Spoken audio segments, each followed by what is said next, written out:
So if you go to Google Drive, under shared drives, you should see the whole.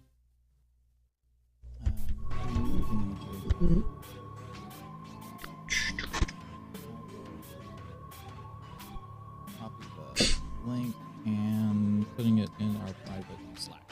Hey everybody, if you're watching us, then welcome. We are just doing a little bit of last minute prep for the Church Media Creators Podcast, which, by the way, that's a whole thing we need to talk about, is what YouTube is doing with podcasts, and they're double, triple, and forpling down on... Forple. Yes. That's a technical term. I don't know if y'all have realized that or not, but that's once you have doubled and tripled down, then you forple down, and you five-pull down. Then you forple down. The forpalization of podcasting. Yes. So I do want to. We have to do a show about that. Let's see.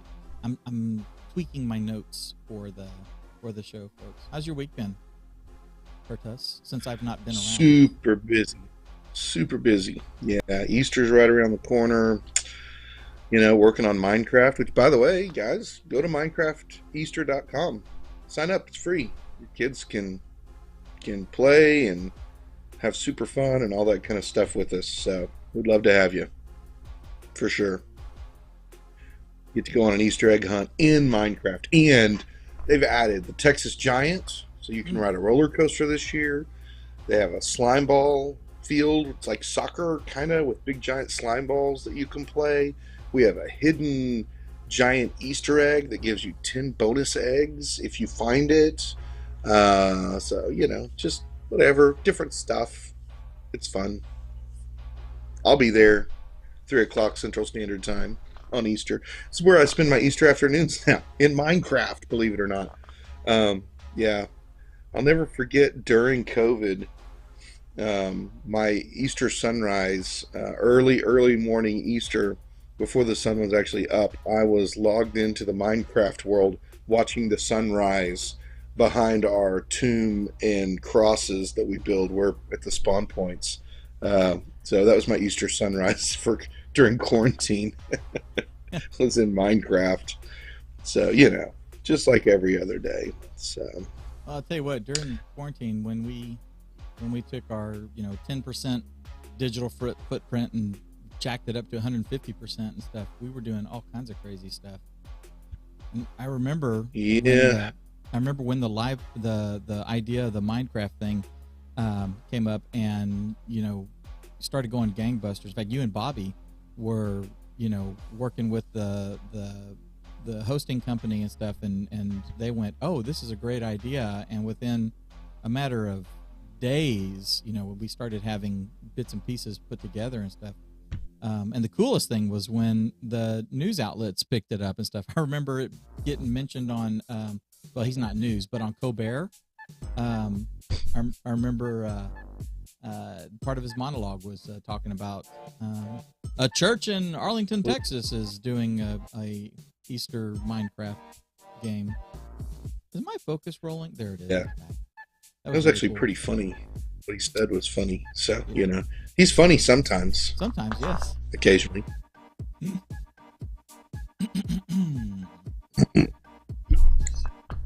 All right.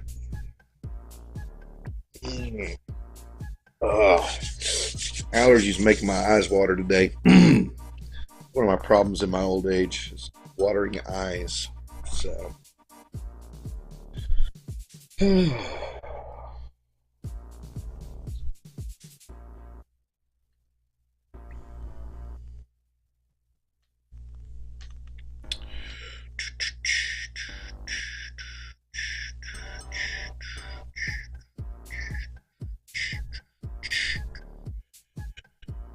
Let's see.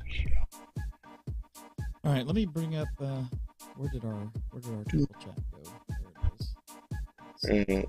Hey, we got who's jumping in with us? I see there's some people jumping in. If you're there in our in YouTube, say hi.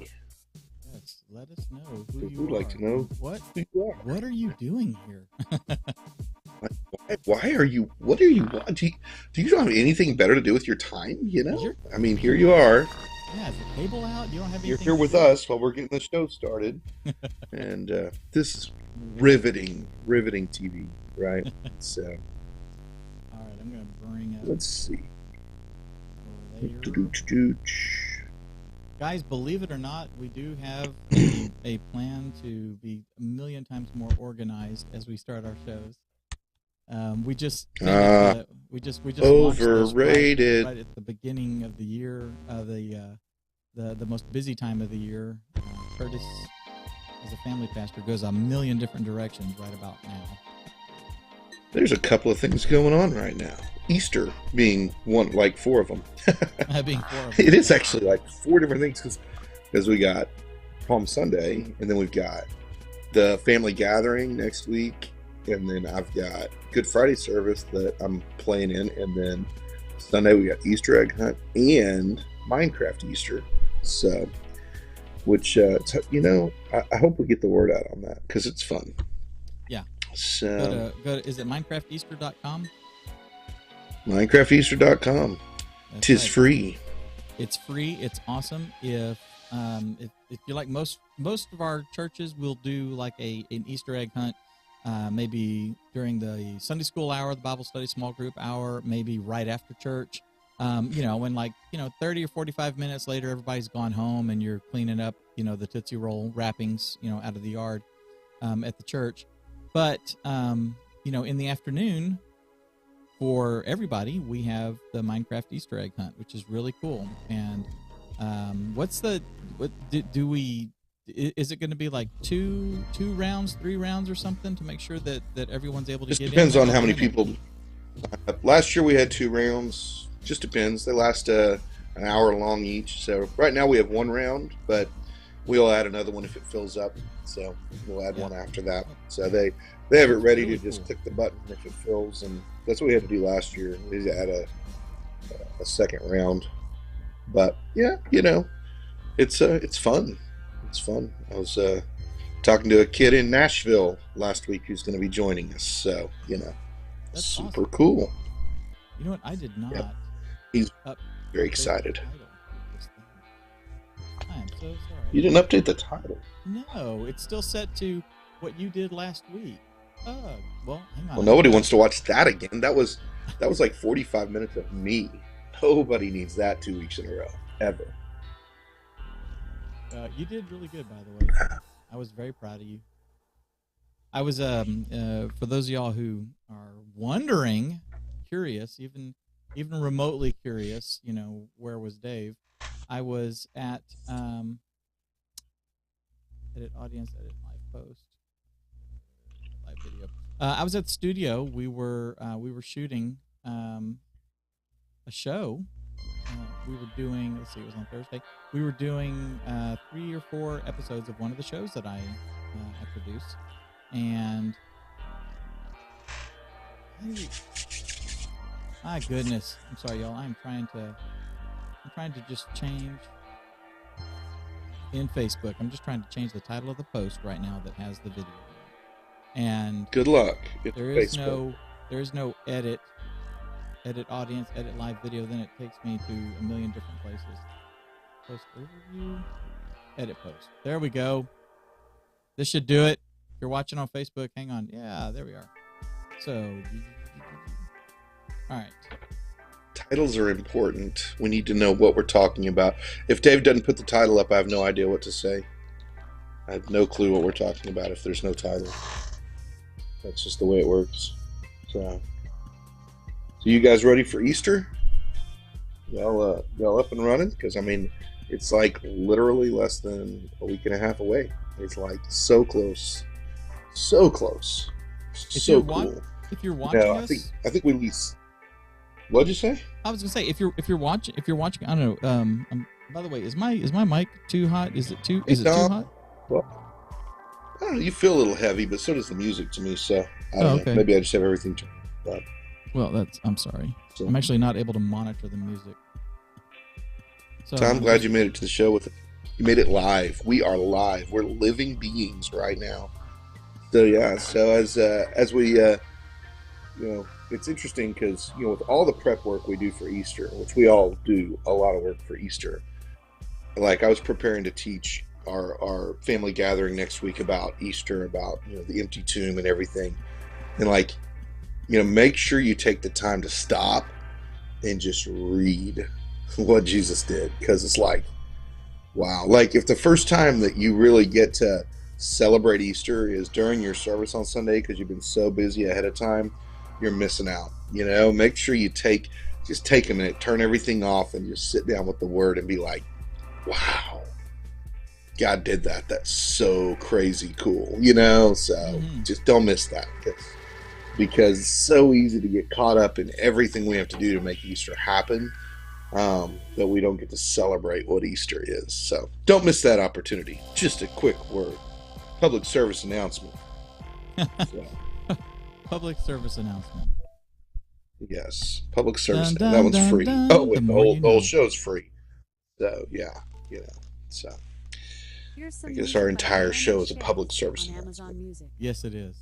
Oh, Amazon Music is talking to us now. Wait, it is? What's it saying?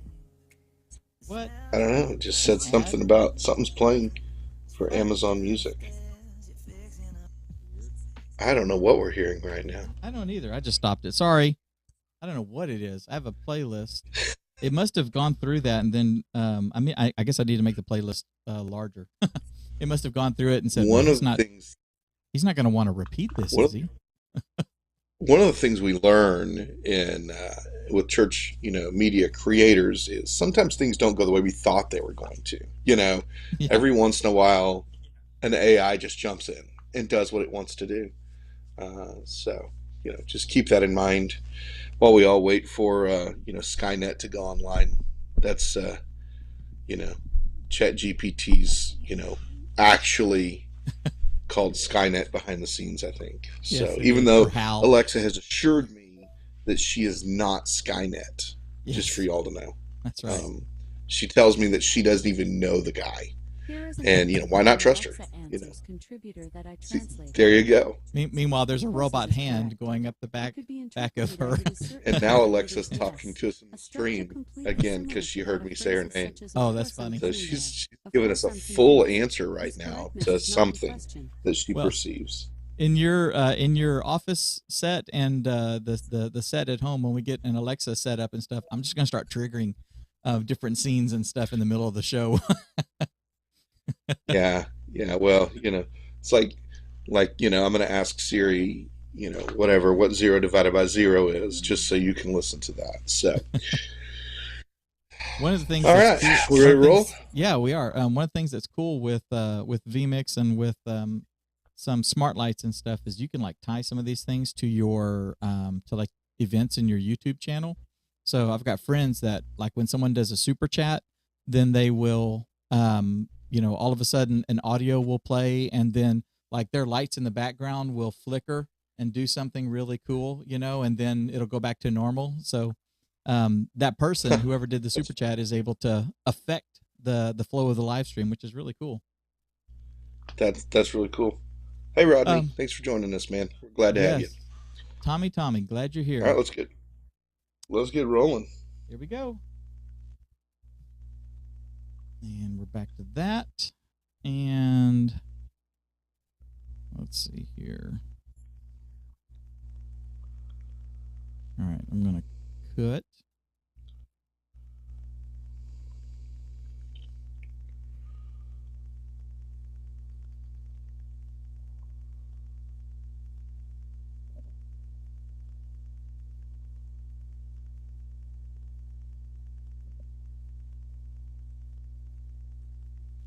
Do you ever look at other live streams and think, wow, I wish mine could look that good? Well, it can. There's some mistakes that you may be making that you may not even be realizing that you're making. Did I say that right? Anyway, today on the show, we're going to be talking about those mistakes, some very common mistakes, very simple mistakes, and how to fix them right here on the Church Media Creator Show, podcast, show, thing, whatever it's called. If we're meeting for the first time, my name is Dave, and I'm a church media creator, and I've got my buddy here, Curtis, the man, the myth, the legend, James, and he is as well. How you doing, bud?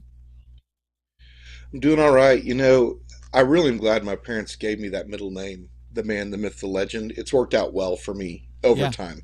Yeah, Really back has. on those standardized school tests, the achievement tests and all that sort of stuff, I'm sure you just couldn't fit it in all the squares, but Yeah. it's still There's no cool. spaces. It's just the man, the myth, the legend. There's Exactly. there's no spaces. Yes. So Yeah, it's that's what I French. should have It's named my sons. Why You didn't I put should. that as their middle name? That would have been Yeah. way better. Well, one could have been myth, So, one could have been legend. That would have been cool. and then they'd grow up and be men.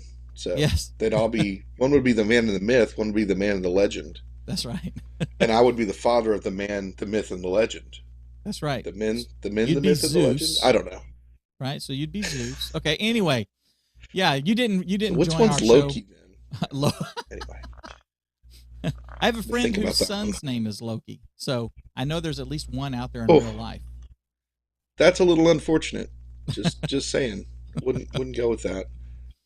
Well, welcome to the Wouldn't show. go with We that. are going to be talking today about mistakes, video mistakes. We recently talked about audio mistakes, and Curtis said, "Hey, why don't you share some of the big video mistakes that you see?" And I said, we try to do a 45 minute show. I'm afraid this will be a 3 hour show, but I will try to keep everything calm and not go crazy. These are some pet peeves of mine that are mistakes. They're very easy to fix too. So I'm hoping that during the show you will learn a little something and be able to take what you learned back to your live stream this weekend. And by the time we get to Easter, which if you're watching this later, this is a week away from Easter, be able to make your Easter live stream that much more special for the people that can't be there. Um, Yeah. Curtis, If I'm you get just carried curious. away, I'll just do this. Okay, if I You know, if I you know, drone on.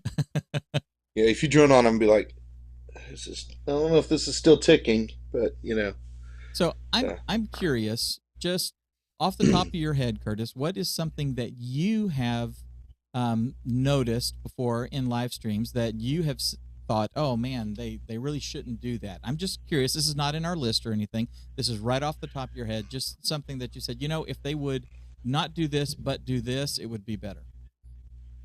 well, I think that if I'm going to cheat Okay. because we're talking about streaming, we're talking about video, but really the number one thing I have problems with is people's audio with their streaming, and that is that they're not really paying attention to the audio, that they get so focused on getting the shots and having the angles and switching and going through all these kind of things that they don't really meter what's going on. They don't make sure they're not overdriving on the other end, making everybody's stuff fuzzy, making sure that there's some level of mix when it comes to instruments and vocals, as opposed to just what's in the room, and things like that that can really make it challenging. So, as an audio guy, what I know is video can glitch and we'll keep watching it.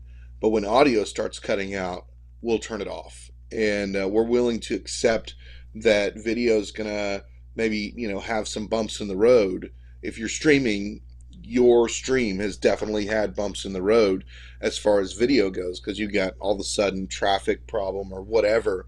But if you can keep your audio quality at a decent level, and so I always tell people make sure you're listening to your stream on what they're listening to your stream on. So Right. don't listen in your super nice big headphones or whatever. Listen on your phone for a little while. Listen, go back and watch it on your computer and things like that, and realize it's just a lot of diversity and that the audio is actually the most important part of your video, which sounds crazy, but it's actually true. Right. And so that would be the number one mistake I see is just really making sure your audio is solid so that you can build everything else around it. And if you can do that, then you have the foundation you need to create good video. And so that would be my number one. So that is you spoke like a real deep truth right there, and you probably didn't even realize it. most people, just psychologically, the way we are built is that we will forgive video problems, we will forgive bad camera angles, we will forgive a glitchy or a low quality video stream, anything like that. We will forgive that if we are able to hear clearly and have good audio, and don't have things aren't like overmodulated. There's no distortion. Things are properly balanced. Then what happens in our brain is, because we're hearing everything, because we're hearing a good clean signal, and the information is orally being brought to us, then our brain is going to compensate, and our imagination is going to compensate for what we are seeing or not seeing on the screen. We will make up the difference. We will, if we know the pastor's voice and we can hear the pastor's voice and he's a little fuzzy or a little glitchy or something, our brain is going to go ahead and compensate, because we remember what he looks like from last week, or we've met him, we know what he looks like. So we're going to forgive that. And the experience is still going to be good for the viewer, considering that there's video problems, right? So we need to use that to our favor, Curtis. We need to, if we understand how people work, then we can use that to our favor, and we can make sure that, above everything, if worse comes to worse, they can hear everything clearly and that message is still being driven home. Yeah. So, And I think that it's also important that we think about the difference between the stream and recorded video on demand, whatever, podcast, whatever, however you want to describe it. right, So when you're watching a stream, your viewer is much more likely to actually be watching and engaged the whole time. Say it's a Sunday morning, 10:30, 11 o'clock, whenever your service is, and they're saying, well, I'm not at church, I can't be there today, I'm sick, I'm out of town, whatever, but I want to stream this service. Well, they're likely to actually sit down and really stream the service. Now, yeah, they may go in and, throw something in the oven for lunch or whatever, but they're far more likely to actually engage with the video. Whereas when we're making a resource that's for later use, they're probably not going to watch it hardly at all. They're going to hit play and they're going to be doing something else, multitasking.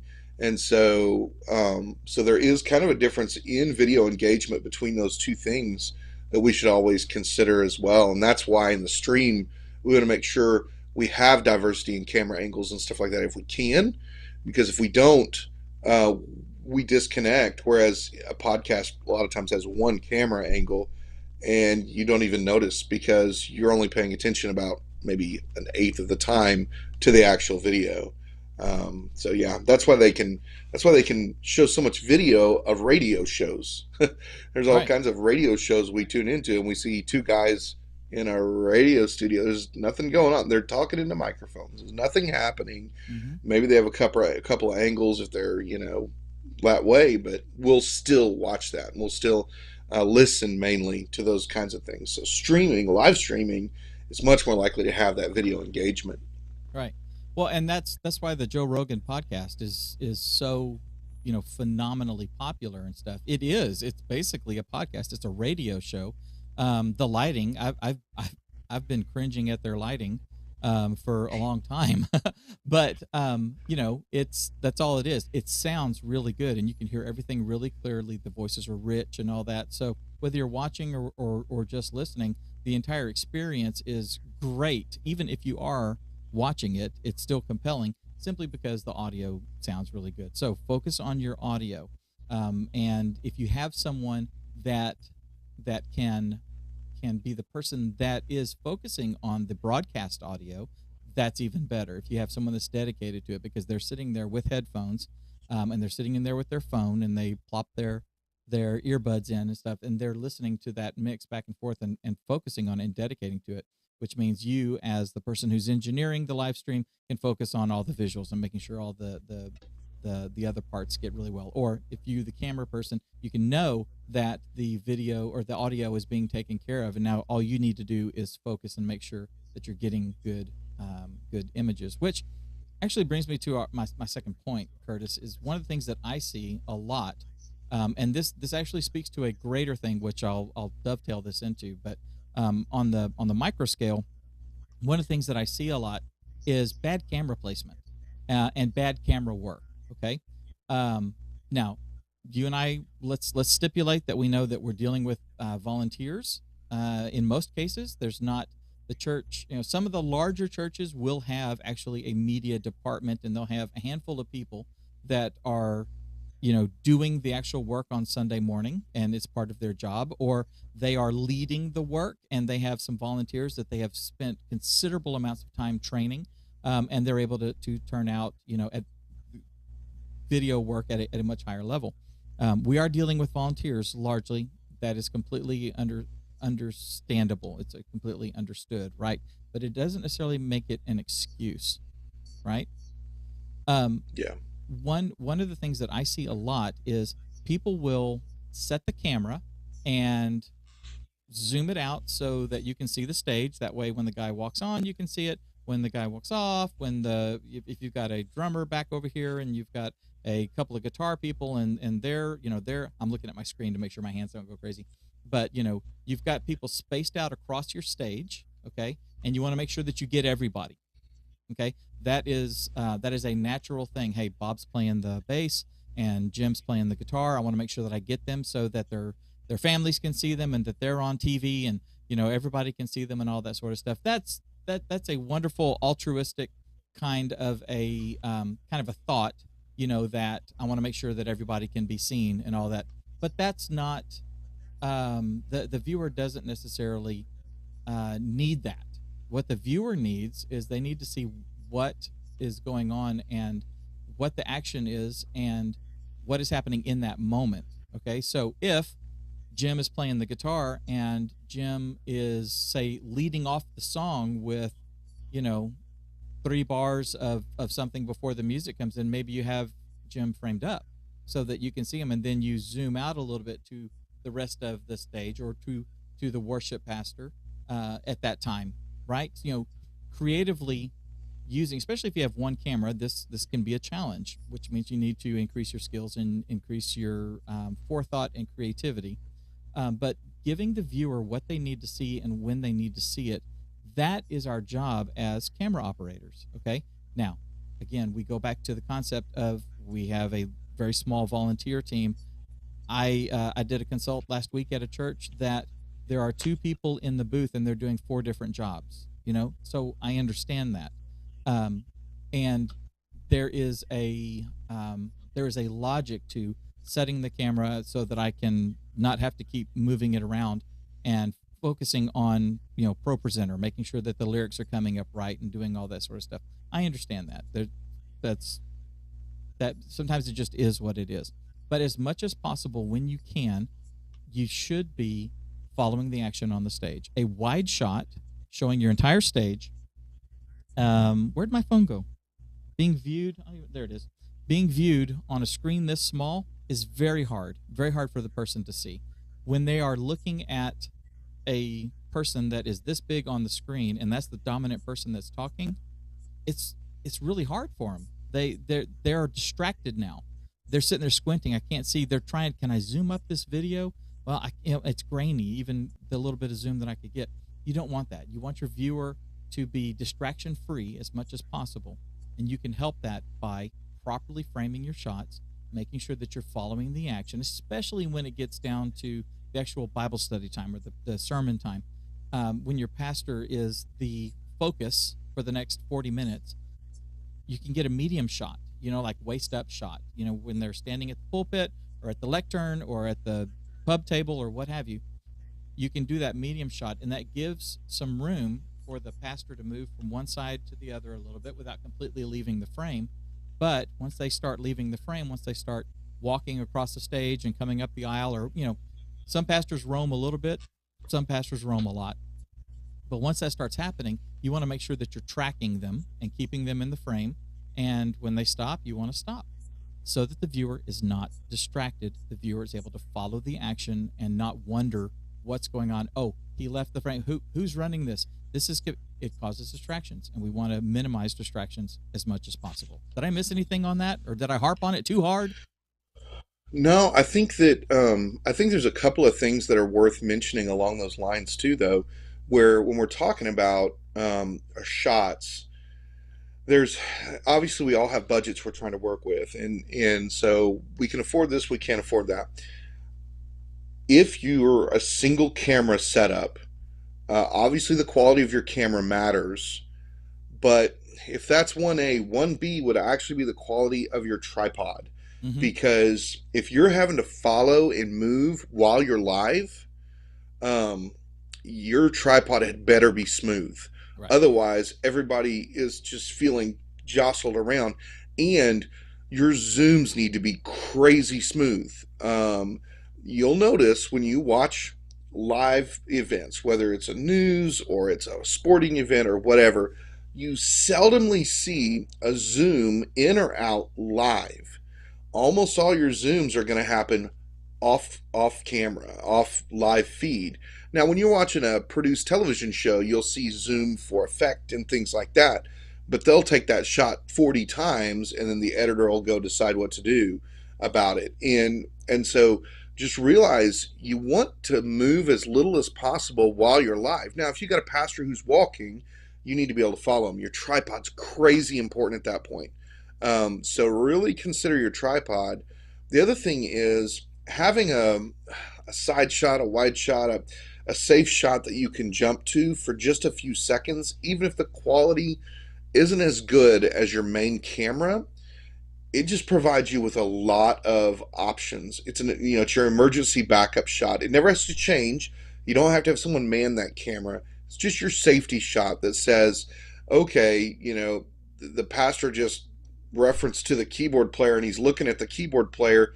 I can either zoom out real fast or pan over real fast, or I could switch to this wide shot for just a second and then I can cut back, or I can change my zoom and then cut back. I can make the transition. If you don't have that, one of the things you can do to keep from making a lot of live movement is use your presentation slides to transition. If there's a title slide for the sermon, you're maybe at a little wider shot because you've got the whole worship team or a lot of the worship team on the stage in your shot.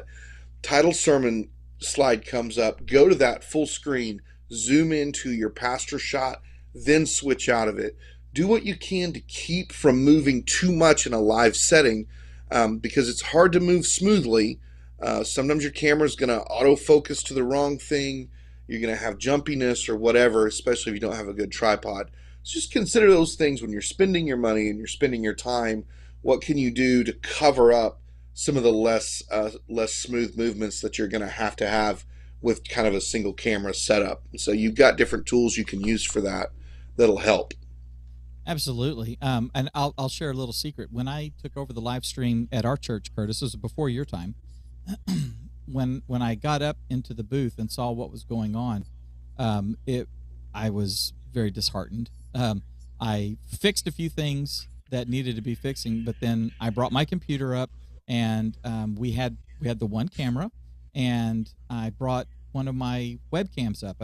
Webcams, they're $70-$80 for really good ones, believe it or not. And so I brought a webcam up, and I set that webcam on a tripod, and I put it at our media booth is in the balcony, so we have every shot at that point was an elevated shot, so we're looking down. Now when you're zoomed up and tracking the pastor with a camera, it's even at an elevated angle, it's not as drastic looking as a wide shot is.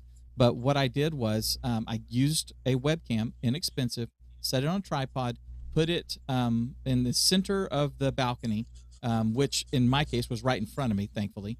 And then I kind of framed it up so that was our establishing shot. That shows the entire room. And I fixed it so that it was the front pew or so, and then the space in between the pews and the stage. And then you could see the stage, you could see everything that was going on there. So what we would do is, and I took one of the monitors, Curtis, that we had up there, and I did a little splitter so that I could take that monitor and move it down to where Lisa, our camera operator, is, and let her be able to see what is going out on the live stream. The program output, I was able to let her see what everyone else is seeing. So without us even having to communicate with comms or anything like that, low budget, she was able to see that when I knew that when something was going to be happening that she needed to catch, I would cut to that wide shot and give her, and she'd see, he's on the wide shot. I can move around and zoom up and get everything set. And then when I saw that she had everything set, I would cut back to her shot, and it was a better shot. For the viewer, it was a much better experience. And we were rubbing two sticks together and blowing on it, trying to get a little spark started, but it was working, and no one really knew the difference. And everybody, Curtis, when I made that one little change, everybody started saying, "Wow, the live stream looks amazingly better." And that told me that I was accomplishing the goal of causing less distractions and giving the viewer what they meant or what they needed to see. And it was very, very low budget. So food for thought on that. Yeah. Well, and with that thought, you said, you couldn't communicate, but the truth is you did communicate, and that's one of the things on my list is communicate. Obviously, you want to be able to communicate. You want to be able to, you want to have headsets, or you want to have some form of communication with your camera operators, even if it's just line of sight, if you can see each other and you can kind of be like, hey, I'm cueing you, whatever. But you don't always have that option. But the communication that takes place beforehand is, okay, find your shot, stabilize your shot, and then wait for me to come to your shot. Mm-hmm. Don't do anything until I move away from your shot.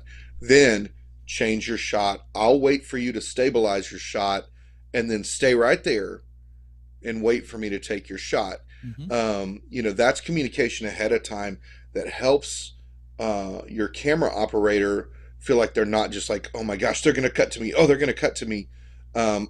Really, you do want to be able to communicate in some form, but that's not always an option. And right. So there's a lot of ways to communicate. They're relatively cheap. You could even call each other and have an open line on your phone mm-hmm. with an AirPod in or something, and just say, okay, then what you do? Well, you're the director. Okay, cutting to camera one.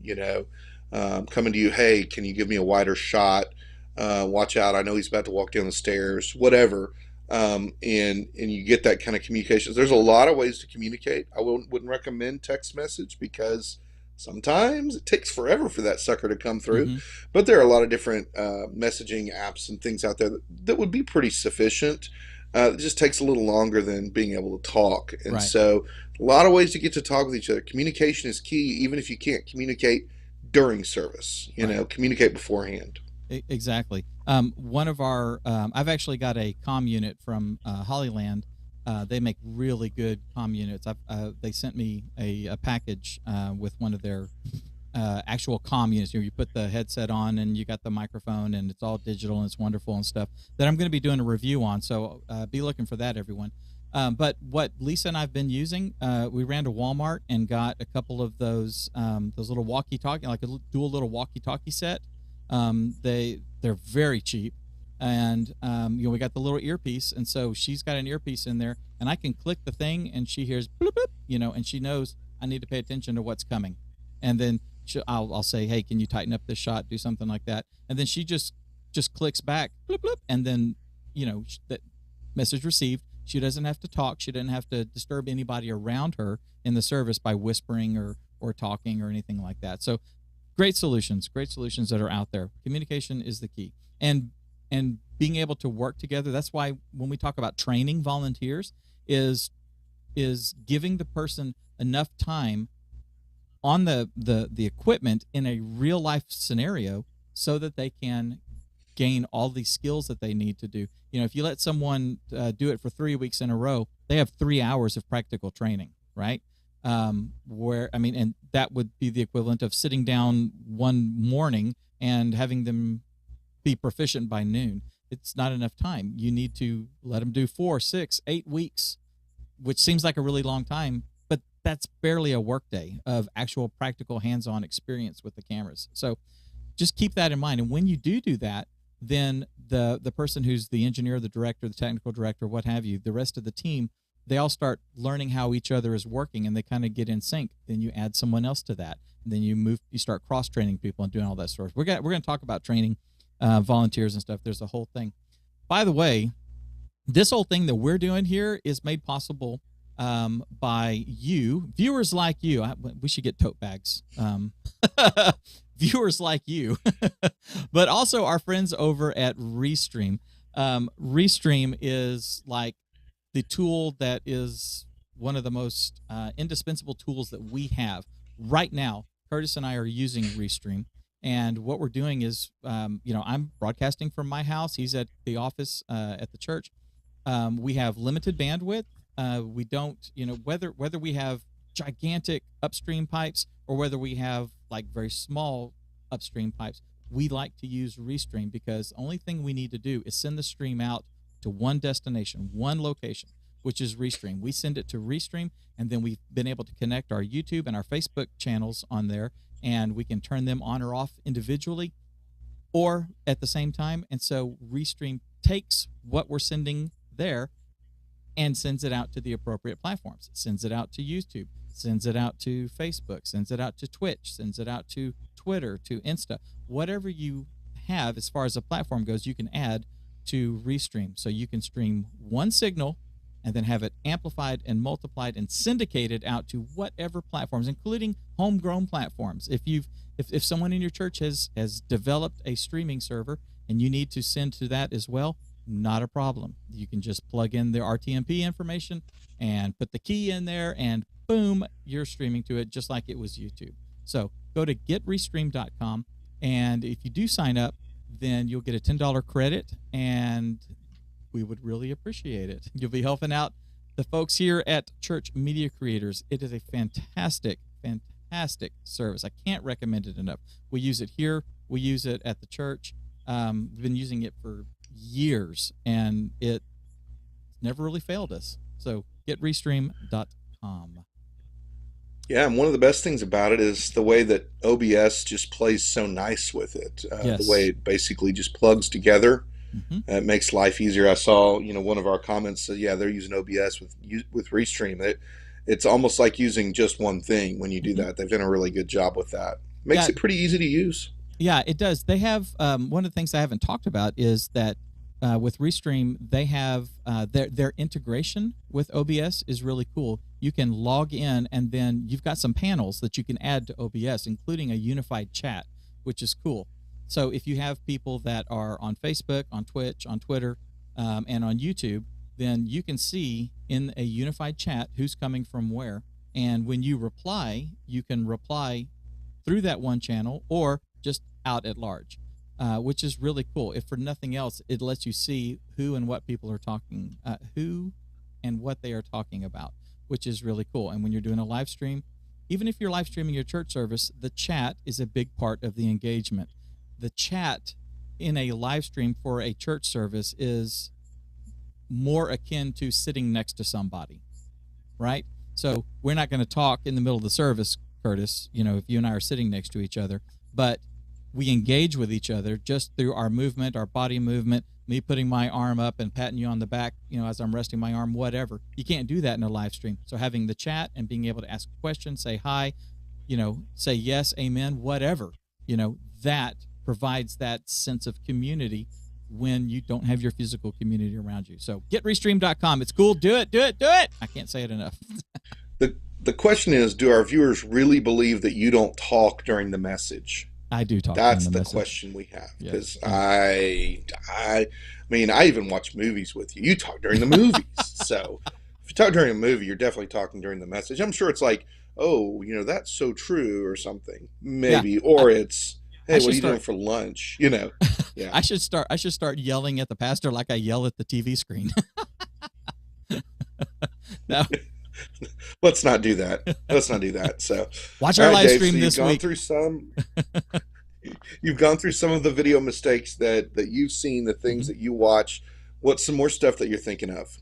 I want to talk about mindset for just a second. That's probably the biggest thing. And I think if your mindset is in the right place, then a lot of these things will almost come naturally to you. The fixing of these mistakes, you will see these mistakes because your mindset is in the right place. And the mindset I'm talking about is the difference between, goodness, my nose is itchy. The mindset I'm talking about is the difference between we're live streaming our service and I'm making a television broadcast. Okay? And I know that in most people's minds that those two things are not the same. But in all practicality, they are. Because Curtis, you and and I would say a vast majority of the people who are watching this, who will watch this, who are driving in front of my house, all of these people are watching television at some point throughout the course of their week, okay? And when I say watching television, that encompasses a wide breadth of media types, okay? So they're watching on the news, the 6 o'clock news. I was at my parents' house for the past few days. They still, 6 o'clock, 10 o'clock, they're watching. My dad DVRs it, but, he part of his evening routine is what was the 6 o'clock news, and he'll skim through it and watch it. So he is watching a... Time to fold up the newspaper and set it aside so you can watch the news. That's right. So he's still watching the news, and then he'll watch, a replay of NCIS. He'll go to Hulu. He'll go to the Fox News, the Fox Nation or something, and watch a documentary, what have you. He's watching content that is from a whole bunch of different platforms, a whole bunch of different services. Some of it is over the air. Some of it is on DirecTV. Some of it is on demand. Some of it is through an app. But he's all doing it right there on that big TV screen. And the stuff that he's doing on the big TV screen, without exception, can all be done. Where'd my phone go? I keep misplacing this thing right here on my desk. Can be done on his phone as well. So he can watch the local news broadcast on his phone. So the device is irrelevant now. It can be on any device, and who and what type of content it is also becoming largely irrelevant, because it's not just meant for your phone or meant for your computer or meant for your screen. It's meant for all of them. So we have to get into the mindset that we're not live streaming our service, quote unquote. Okay. That is a mentality that can lead to, that can lead to laziness, for lack of a better term. Okay. Not an intentional laziness, but I'm just live streaming the service. The idea being I need to have a camera that's catching what's going on in this room so that someone out there can see it. Okay. That is not a purpose, intentional action that you're doing.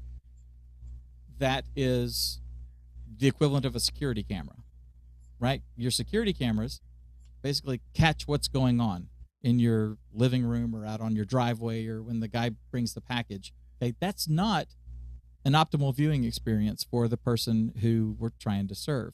That's another thing, is we need to realize that we're here to serve, okay? If you're live streaming, if you're broadcasting your service, if you're running the camera, doing the technical directing, doing the switching, running the audio, whatever, your job is not your audience, the people that you are quote unquote working for in those moments, is not the people in the room on the other side of the wall or, down on the floor. It's not those people. Okay. It's not the people next to you. It's the person that is sitting at home and watching this. It's the person that will watch the replay of this on Wednesday. It is the person that is traveling and has this on their phone holder, and they just kind of glance at it here and there, but they're largely listening to it. You are providing them the window in, and it's not a fly on the wall type of a window that you should be providing. It is an intentional thing, showing them what they need to see when they need to see it. When he goes to the scripture and starts reading it, if he's got the slides that have the scripture on there, you want to make sure that that is coming up on the screen for the person so they can read along. Whether it's a full screen or a lower third, providing it there for them gives them the ability to interact just a little bit more. It's a professional touch. Now, people always say, we're not here to put on a show or anything. I understand. What you're really saying, and what you should be really saying when you make that statement, is we are here to do ministry. Okay? Instead of saying, we're not here to put on a show. I didn't come here to watch a show. We don't have to have this perfect production and all that sort of stuff. Okay. We're here to do ministry. Okay? Part of our ministry is bringing our best and doing our best, using the gifts and talents that God has given us to help amplify the gospel, which is what we're trying to do here. We're going to use the technology to amplify the gospel so that people's lives are changed as a result of the gospel and their interaction with the gospel and the Holy Spirit through the tools that we are using to get that message out to them. Okay? So not putting on a show? Yeah, you are. If you stood back, it was so funny, Curtis. I was doing a consult at a church, a small church up in North Texas, this last week, and I had the pastor and the worship pastor and the guy who runs the stuff in the sound booth, and we were just sort of talking about some of these things. And one of the things that that I said was that what we do on a Sunday morning, whether it's the worship team on the stage, whether it's the media team in the back, whether it's the pastor, anything like that, this is not a unique circumstance, right? This is not a unique thing that we do on Sunday mornings. When you step back from the ministry aspect of what we're doing and look at it from a technical standpoint, what we are doing is producing a live event, okay? So a Sunday morning worship service is technically very similar to a concert, Garth Brooks concert at Billy Bob's, right? It is technically akin to a conference that you and I may go to, where we go in and what is one Promise Keepers? Do you remember those? Do they still do Promise Keepers? I don't know if it's still out there or not. I think they Back tried to refresh it a few years back. Well, I use that as the thing, because that's you will go to a worship conference and talk techniques and all this great stuff, but a lot of people, men, let's say, we all went to Promise Keepers at one point or another. That kind of a conference, the conference that you go to for the business that you're in or what have you, these things all have one thing in common. They have a keynote speaker or two or three, right? Well, we do that on Sunday mornings. We have a keynote speaker. It's the pastor. It's the sermon, right? They may have some music beforehand. We do that. We have a mini concert. So we're putting on a live event every single week. So the technical aspects of that are very similar to everything else that people are experiencing out in the world. It's our job to try to present as best we possibly can, give understanding we may have limitations. That just brings out creativity. We don't need to diminish what we do because we're live streaming the service.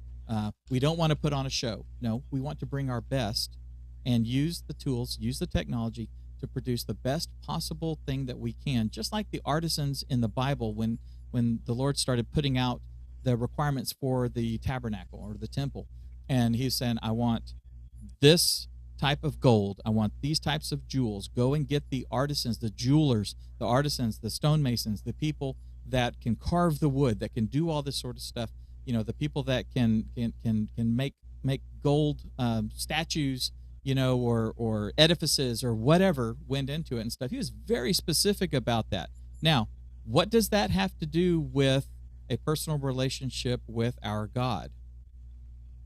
Nothing, because I can go into my closet, kneel down, and have a conversation with Him, and the Holy Spirit can speak to me. I don't have to do it at the church. I don't have to do it at the big, beautiful building. But God said, this is something that you're doing for me, and I want you to bring the best. That message comes down to us when we are doing something that is going to be involving other people, whether it's playing your music, whether it's mixing the sound, whether it's producing the live stream. In this case, we are making television. We need to be thinking that. And when you're thinking that, then you're going to have different set of eyes. You will say, okay, if I'm making television, when I watch television, when I watch a live broadcast of something, they don't do it like we do. They do it like this. So I can do that by zooming my camera up and tightening the shot on the pastor. Now it looks more like television versus a camera at the back of the room and, just catching anything and everything that's on the screen. Did I miss anything there? Yeah. Well, I think that, the concept here is making sure we understand, obviously every Sunday morning is a production. Mm-hmm. We're putting on a production. We have lights, we have sound, we have video. Live, we're putting on a production. We're streaming a production. Streaming has to go through a producing process for it to even exist. Right. So there's no question we're always putting on a production.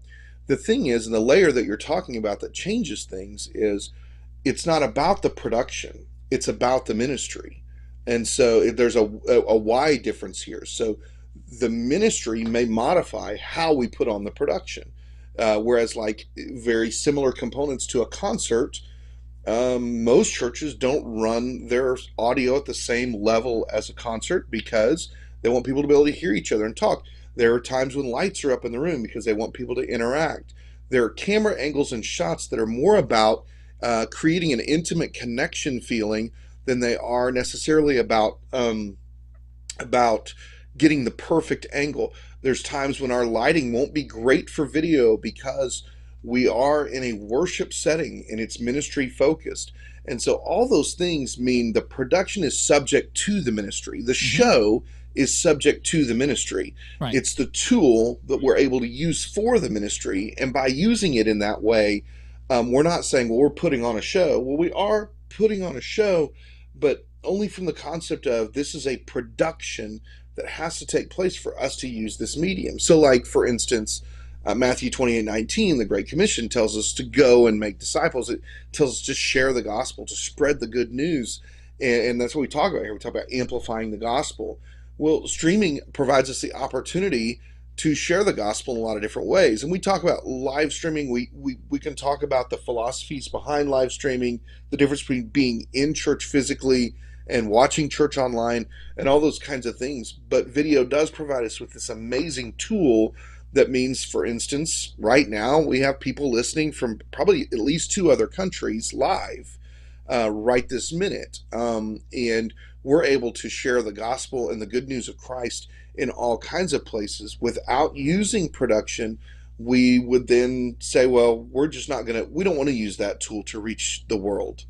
We're going to choose to use this tool instead, when we can use both tools. We can go. I'll be taking an international mission trip here in just a few months and leading a team because I believe going and physically being someplace is crazy important.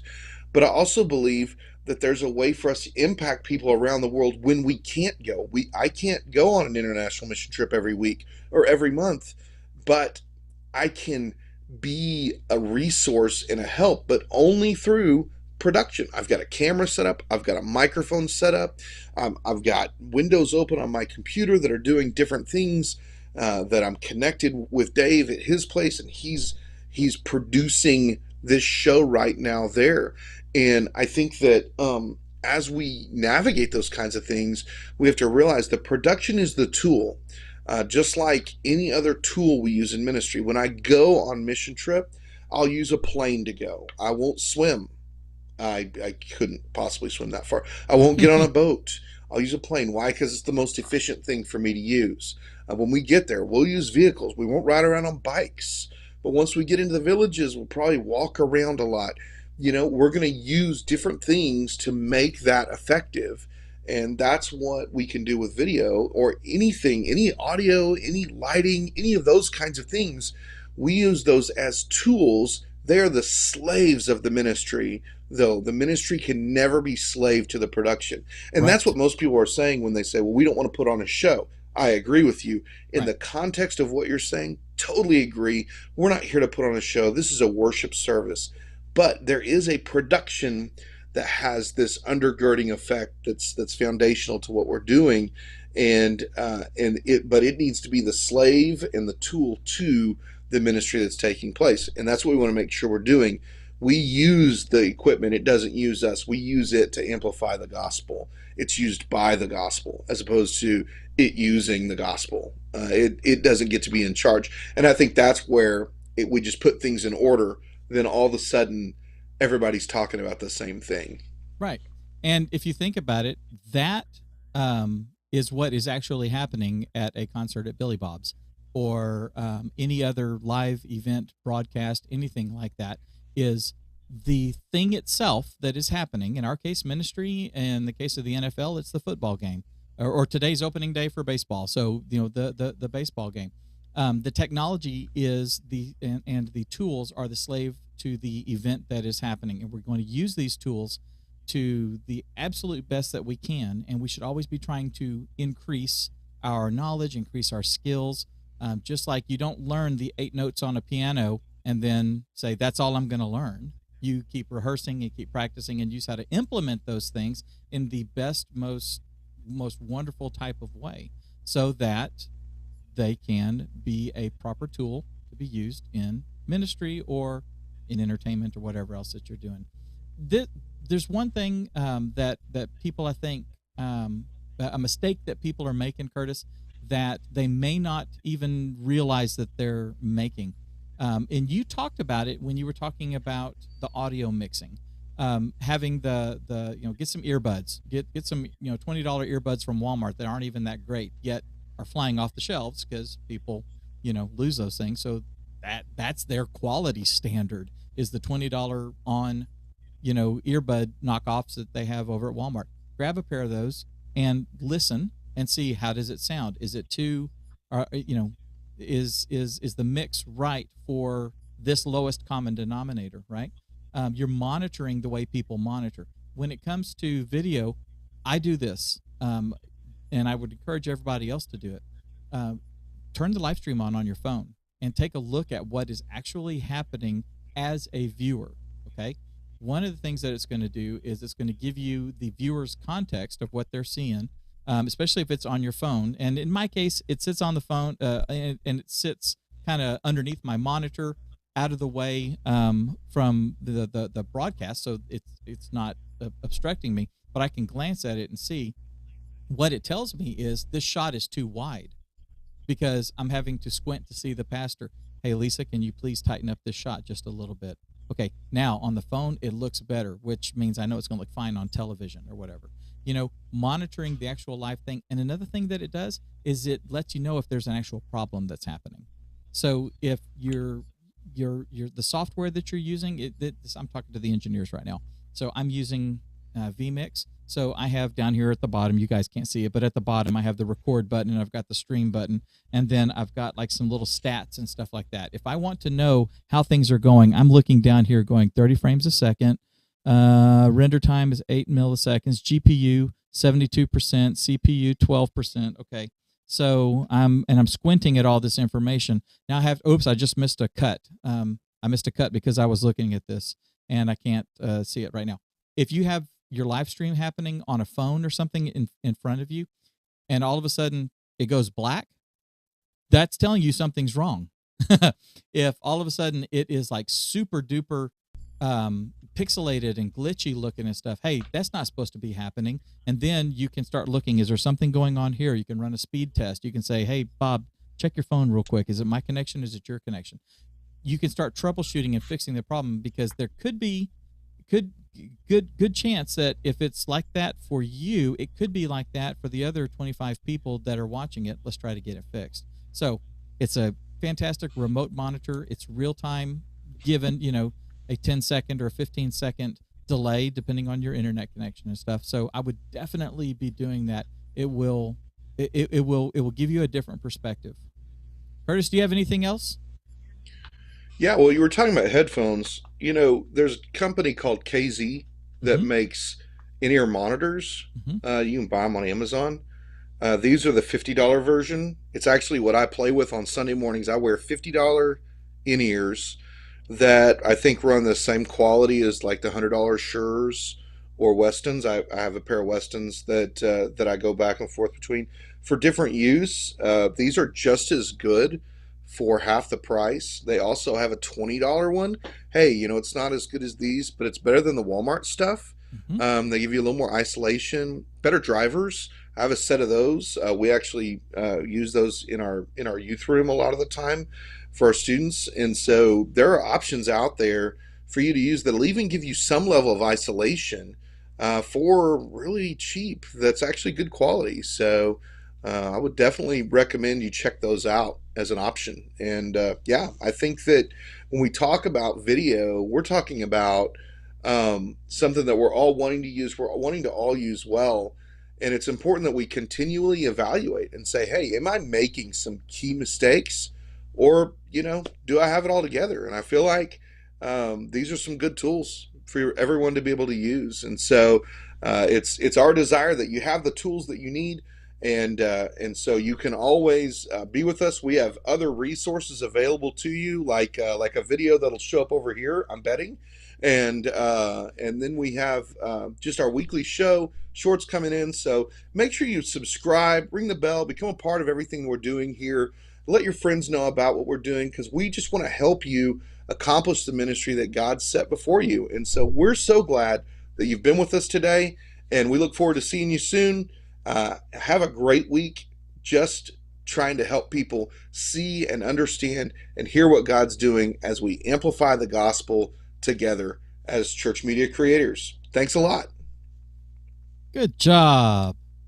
Good job. Good job. That's a show. I figured you wanted me to land the plane because you've talked a lot. You were. I was prepping, but you started landing. I thought that's good. It's a final approach. Okay, he's got it. All right. Let's see if we got any questions. Interesting. Tom Willis, our Tommy said, "Are you putting on a show when you offer coffee and food before the service?" No, that's one of the things that people are doing to accommodate the people that are there, and that's the same idea. It's the same idea, but it's different, because that's hospitality. So biblically, we're talking about two different things. Actually, the Bible talks about hospitality, and so that's hospitality, which is something biblical we're supposed to do. But we use tools to accomplish hospitality. We use tools to follow up with guests. We use tools to reach out to people. Matter of fact, I have an app on my phone that I use to share the gospel with people. That it's called 3 Circles, and you can go through the entire gospel presentation on your phone, and that allows us to use the tools God's given us. Well, that's a produced material that we're using specifically for evangelism. And so we use all kinds of tools, whether it's using for hospitality, evangelism, discipleship, worship. All those things are on the table.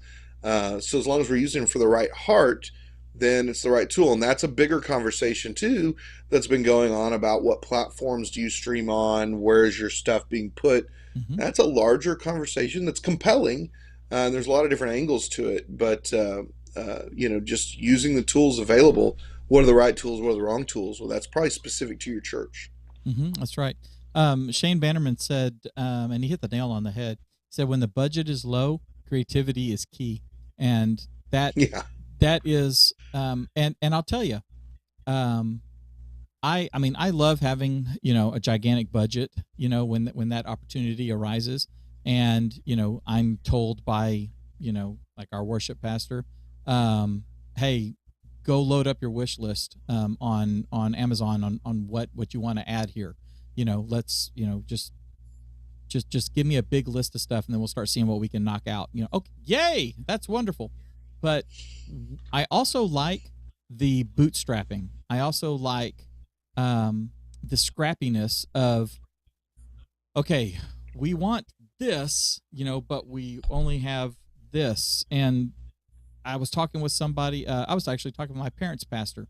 They've got some budget constraints, but he wants to, start doing a little intentional stage design, they're in a very old church, and, they don't have the full choir like they used to do. He's got this stage space. How am I going to use it and stuff? And we were talking about some creative ways that you can bootstrap. One of the ideas that I've seen work really well, as an example, people don't really recognize what it is, but they recognize the effect it gives. When you take like a stack of milk cartons and you put like some parchment paper, you kind of load up or wrap the inside of them with parchment paper, and you stack them up, and then you get one of these $40 LED par lights or something from Amazon that like some of the ones that we have on our stage. They're not the expensive ones. They're not the big major football halftime show kind of big lights or anything. These are very inexpensive, but you stick it at the bottom and you shine it up, and all of a sudden you have this column of color on there that costs you very little money, but adds a really big effect. It's that scrappiness, it's that creativity, thinking outside the box. That's something that Jason did, our worship pastor, when he got here, and we only had so much budget and stuff. His creativity was going crazy, and he developed a look for very little money.